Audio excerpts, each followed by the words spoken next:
Thanks for joining this session. Myself Harjan.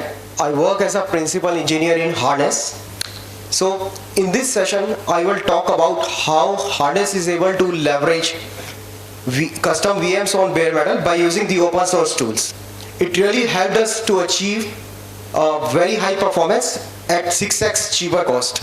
So I will unveil the architecture, how you can build your own custom tools. I believe most of you are relying on GCP, AWS, Azure, right? So, but there are things beyond these things too, right? You can create your own VMs. So I will unveil the architecture. So before that, Harness is a software delivery platform which provides many features and tools which helps you to take your code from local IDE to production. So one is CI and CD. So for running CI and CD, what it does, it provides you the infrastructure where you can host the VMs.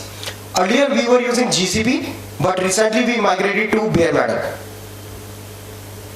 So bare metal provides the flexibility of VM creation with performance and customization. So you can create your own custom VMs according to your requirements and set up the best security practices. It really gives you the best performance on the top-notch hardware. So let's talk about the architecture of the Harness. What it does, it first tries to create the VM on the bare metal. If it is able to provision, then it uses it. And that happens in just under 1 second. So I will talk about how it is happening in subsequent slides. And in case there is a peak load and it is not able to provision the VM, then what it does, it tries to provision on the GCP. So it is for handling the peak load. And in case it is not able to provision VM on GCP because of the quota limits, then it provisions the VM on the AWS. So it provides us the infinite scaling. So we were able to test 30,000 VM creation concurrently with this architecture. So if you extrapolate it to 1 day capacity, we can easily create close to 1 to 2 million VMs per day.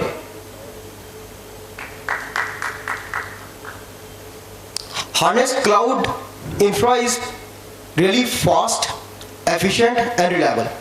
Why it is fast? Because it is running on the bare metal and there is no noisy neighbor problem.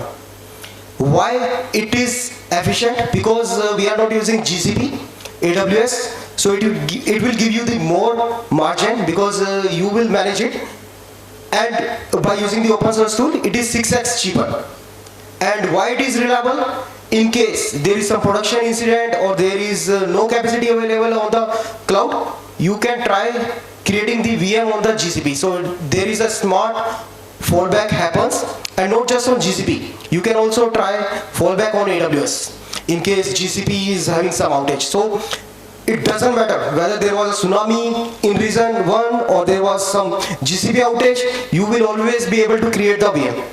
You will not believe that in the last 1 year we didn't have any production incident because we were always able to provision a VM, and we ran close to 10 million VMs last year. So before I deep dive into the architecture, let's talk about the open source tools which are being used to support this custom VM creation. The first one is the Nomad Scheduler. So it is a HashiCorp open source tool. What it does, it schedules the container and containerless applications on on-premise and cloud. So we are leveraging it to provision the VM on the bare metal. So that is the first open source tool. So what typically you need to create any custom VM? You want to identify where I can put that VM, and the second is how to create that VM. So we are using AWS Firecracker to create the VM. So AWS Firecracker is a library. What it does, it creates VM to run the AWS Lambda and Fargate. So you can imagine if it is supporting serverless, how fast it has to be. So we are able to create VM in just under 1 second, and to create VM we are using one pretty big image which has size of around 100 GB. For running any CI build, typically you need a lot of tools like Maven, Java, different Java version, different Node version. So our image embed each and every tool which you can imagine to run any CI build. So Firecracker is able to bring that VM up with that 100 GB image within just 1 second.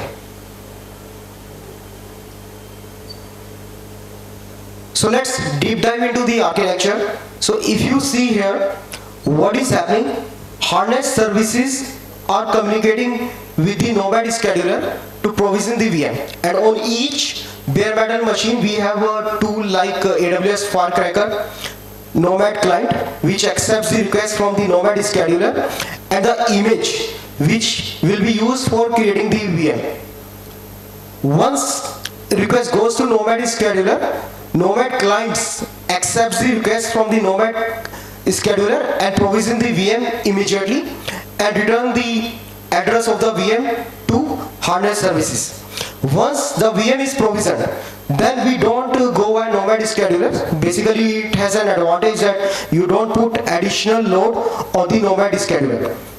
And now we communicate directly via MTLS once the VM is provisioned.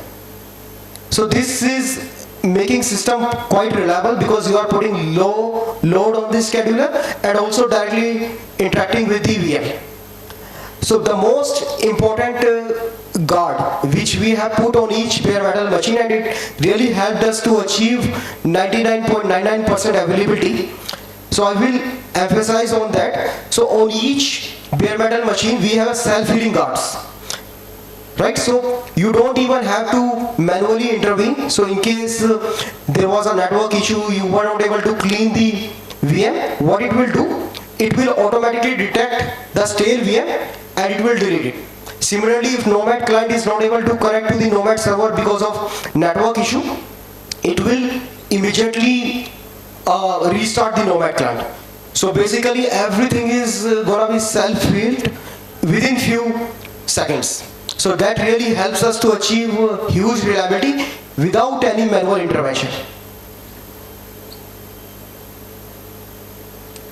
So this was all about the architecture. Let's discuss how we set up the bare metal machine. It is cloud vendor agnostic. You can shift this architecture to AWS, GCP. Right now Harness is using OVH, which is much cheaper than AWS. Hardly we are spending 150K to support 1 million bits per day. So if you see here, we are using the Harness tool itself to set up the bare metal machine. Basically bare metal machine is a raw machine where you have to install the firewall, you have to install the OS, and you have to set up everything. We are using scripts to set up the bare metal machine. What it does, it first installs the OS, it set up the firewall rules, and then finally download the image on which bare metal VM will run, and then finally it starts the Nomad client.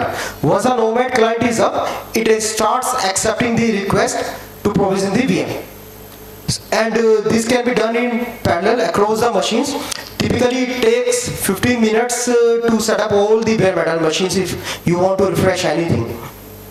And the advantage is that you can set up this in any cloud provider just by changing the SSH credentials, and you can migrate to any cloud provider. So this was all about the architecture and how we are able to create the custom VMs. Let's talk about the impact it had on Harness margin, revenue, and also on the performance.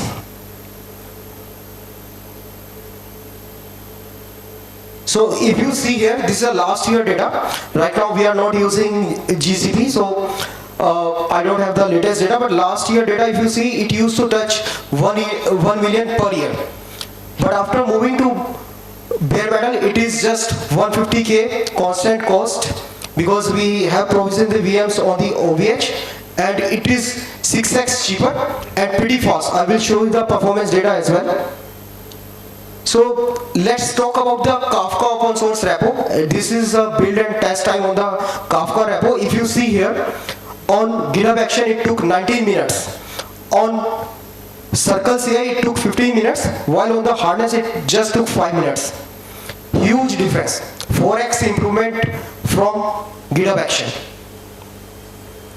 And harness itself is leveraging all these optimizations to run internal builds. It used to take 2 hours to run our unit test, but now it is just finishing in 20 minutes. So let's talk about the optimizations which are going in to make it 4x faster. One is hardware optimization, which I just talked about, where we run the builds on the bare metal. Let's talk about the software optimizations. The first one is the save and restore intelligence. So what it does, it smartly detects what to save and what to restore in the subsequent builds. So like in Maven, you have a M2 repo. In Gradle, you have a Gradle cache repo. So it automatically save and restore it. There is a Docker layer caching. So most of the tools, including GitHub Action, what they do, if you have to build the Docker image, they keep building the same layer again and again, even though it has not changed. Like if you have a base image of Alpine, it downloads that. But in Harness, what we do, we smartly detect which layer didn't change. And then we save it on the Harness cloud in the same region, and then it restores it. So this is the second optimization. And the third one, most important optimization. You guys might be running the builds on Jenkins or maybe some other tool. Typically, if you make a change in 1 file or 10 file, it always runs all the tests. But we have a test intelligence in place. What happens, we keep a call graph where we have a complete source code to source test path, right? Entire call graph is being made when we onboard any new repo, and we use that call graph to selectively identify which all tests will get impacted with the change. So this is a pretty important intelligence. I don't know why it is not there till, but if you ask me, right, if you are changing in 2-3 source code files, why you have to run all the tests, right? It has to run only few subsets of tests which are getting impacted. And that's how we are able to leverage the test intelligence to reduce the build time by 4x. So these are the optimizations. So if you see here, I ran this Kafka build and it had a change in just 2 files. Build finished in 3 minutes, which was taking 19 minutes on GitHub Action, 15 minutes on Circle CI. Here it just finished under 3 minutes. Huge improvement. So let's talk about the impact on the Harness builds. So on the left hand side, it was before we were using the bare metal. Software optimizations were there, but after moving to bare metal, it has reduced significantly. We had a 30% improvement in the build time after moving to bare metal.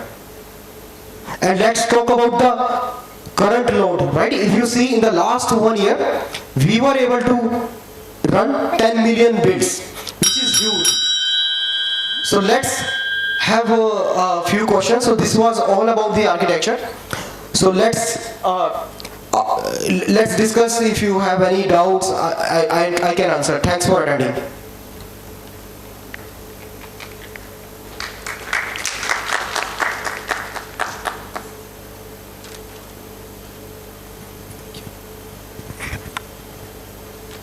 So those are some impressive numbers that you have achieved. So let's say I want to use this for my own company at my own firm. So can we do this without actually buying any subscriptions or licenses? Yeah, this is a pretty good and important question. So you will get the free build minutes. You can try it.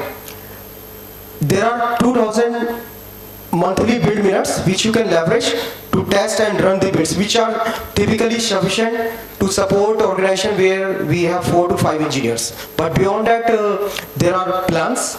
But till the 4 or 5 engineers, it is sufficient. And if there is an open source repo, you can onboard it free of cost on Harness.